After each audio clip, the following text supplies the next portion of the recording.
आज रविवार सकाल छुटिर आमेज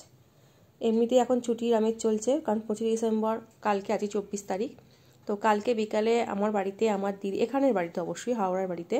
দিদি বোন দিদির ছেলে বোনের ছেলে এসেছে তো দিদি আজকে চলে যাবে দুপুরে না খাওয়া দাওয়া করি তো ওইজন্য আজকে আমি সকাল সকাল চিকেন কষাটা বসিয়ে দিয়েছি কারণ আজকে আমরা ঠিক করছি সকালবেলা সবাই চিকেন কষা দিয়ে মুড়ি খাবো কালকে রাতে একটু আলুর তরকারি অবশ্যই ছিল বাসি তরকারি আর আমরা যেহেতু গ্রামে বড় হয়েছি আমরা চিকেন কষা মটন কষা এইসব দিয়ে মুড়ি খেতে খুব ভালোবাসি তো আজকে সেসবেরই আয়োজন করেছি অনেক দিন পর সবাই মিলে একসাথে সেসব খাওয়া দাওয়াই চলছে আমার এই ছোট ছোট ভিডিওগুলো আপনাদের কেমন লাগছে অবশ্যই আমাকে কমেন্ট করে জানাবেন না হলে আমি বুঝতে পারছি না যে আপনারা ভিডিওগুলো কিভাবে এনজয় করছেন সকলে ভালো থাকবেন আর এই ক্রিসমাসের ছুটিটা সকলে খুব খুব ভালোভাবে আনন্দ করে কাটান